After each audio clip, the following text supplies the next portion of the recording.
The world's worst cholera outbreak on record is happening right now in Yemen. And that's happening because the Saudi Arabian coalition are bombing the water infrastructure. A humanitarian organisation were asking for a cessation of weapons being supplied to Saudi because of what was happening. Millions of children are starving at the moment. The UN has called it the world's worst man-made humanitarian crisis. Nothing was changing, and actually things were getting worse. At the UN, Saudi has been accused of a deliberate tactic of starvation. And so I was hoping that the supply of weapons was going to stop because of all this pressure, and it didn't. For me, there was a moment. I saw a picture of a fragment of a casing of a bomb. Now, bombs, when they blow up, usually are destroyed, but somehow all the markings on this bomb had survived. And it showed that the bomb was made by Raytheon in a factory in Glenrothes, just north of Edinburgh. And that bomb was sold to Saudi Arabia after they had started bombing Yemen. That bomb was found in a destroyed food store that it had blown up.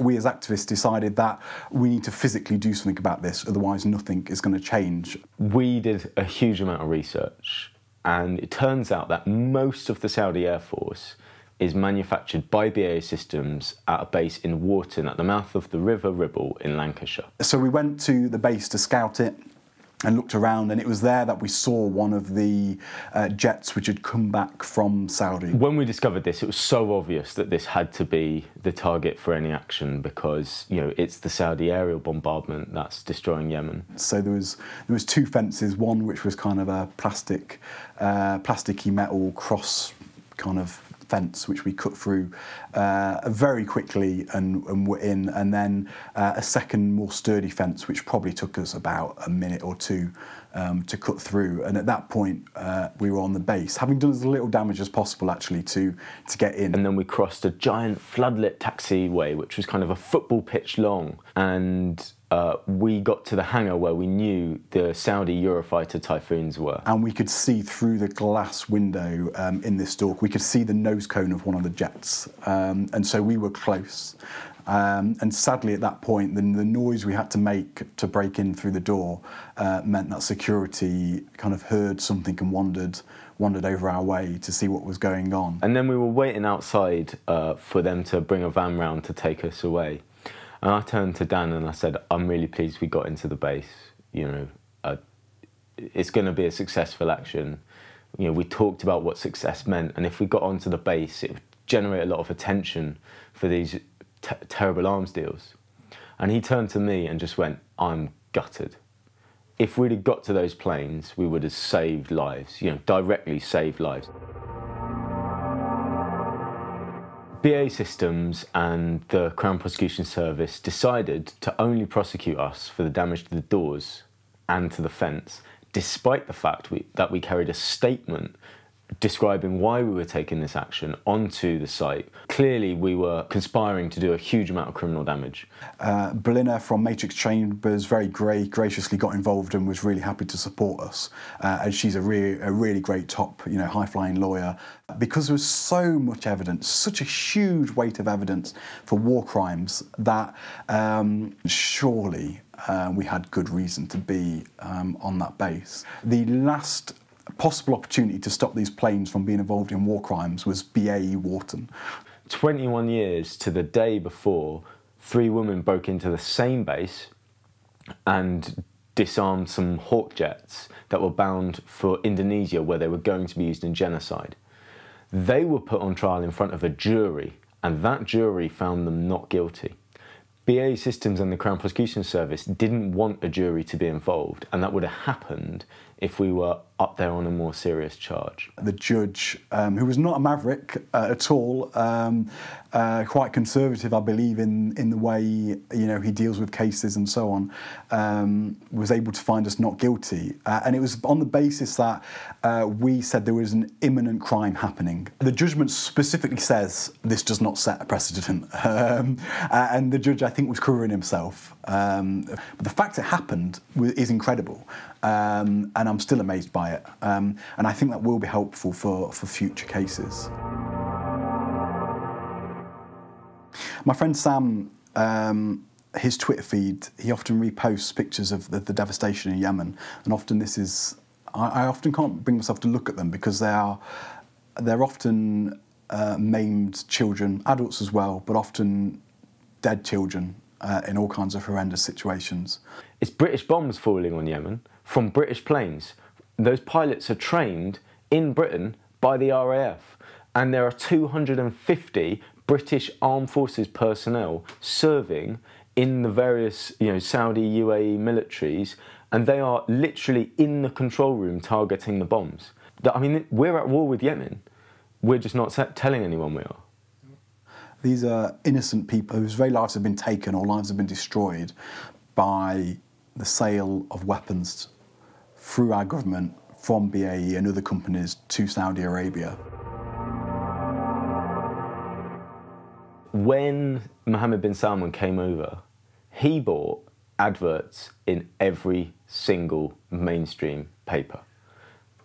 That does affect their editorial coverage. It's really interesting to compare how The Guardian is covering Syria, where it's very much going with a line of look at Assad, these nasty Russians and ISIS, and Yemen. There's lots of people with lots of power and lots of money who have their fingers in the media and in the mainstream media, who have a lot of interests in the arms industry and in Saudi Arabia. Saudi Arabia are the biggest funders of terrorism in the UK. Theresa May's just suppressed a report that says this, and all independent research says this. This makes absolutely no sense. Even places like The Guardian are talking about this guy's a reformer.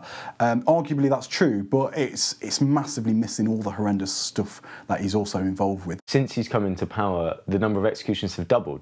I think he's a great reformer, like the highest mountain in Holland is the Big Mountain. It's like, it may be the biggest mountain in Holland, but it's still basically below sea level. But there's also a kind of a lack of willingness to criticise Britain's allies and a lack of willingness to say, hey, there's this humanitarian crisis going on. It's not these, brown-skinned people that have messed up again. Britain is deeply, deeply complicit in that, and there's a complete reluctance to say that. There's a huge problem of corporate capture of government. Campaigning Against Arms Trade have a brilliant tool, which I'd advise you to check out. It's called the revolving door, and it looks at civil servants that go from government to the civil service, back to government, and on and on and on. And there's just so much of it going on. When it comes to how shall we trade as a country, well, who are the government listening to? Is it the humanitarian organisations who they wouldn't meet with at all? Or is it the arms industry? Economically, the arms trade makes up 0.2% of our GDP. So it's not a huge part of our economy like we are led to believe. Yes, there are areas like Barrow which are really deprived and dependent on the arms trade, but if you look at the subsidy that gets put into the arms trade, it doesn't actually create that many jobs.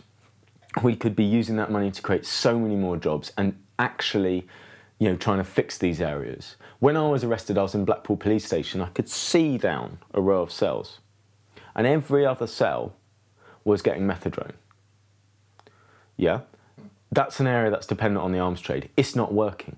But even if the arms industry is a massive boon for Britain in all kinds of ways, we can't base our economy on the starvation and death of men, women and children in places like Yemen.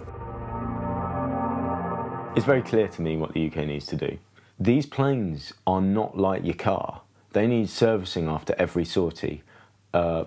So if we stop cooperating with the coalition, they're very, very quickly going to have to stop this bombing and come to the table. I'd like to see that soft power, which is used all the time to sell weapons, to bring about peace around the world, which we could do if we wanted to. We could sell green technology, which Britain is very good at, actually. And there was a poll a few weeks ago that said only 6% of the British public think we should be arming Saudi Arabia. So we are having a real effect on public opinion. And I think that's going into policy. We've seen the Labour Party say that they will stop arming Saudi Arabia. And the more this becomes a voting issue, the more the government's likely to do something about it. We also need to stop obstructing international efforts for peace. At the UN, the Netherlands has repeatedly tabled motions where it's trying to do things, bring people to the table, get inspectors into Yemen to see what's going on. And the UK and the US have repeatedly obstructed that. Check out the Campaign Against the Arms Trade website, which really details things very well, campaigns and ways of getting involved. Talking to MPs, it's scary, but when you get into it, it's really good. And also, let's see you in the streets. There's loads of protests going on about this. Find your local arms company, do a vigil there, whatever you can. We are going to win this one eventually. Hands off Yemen! Stop the bombing now!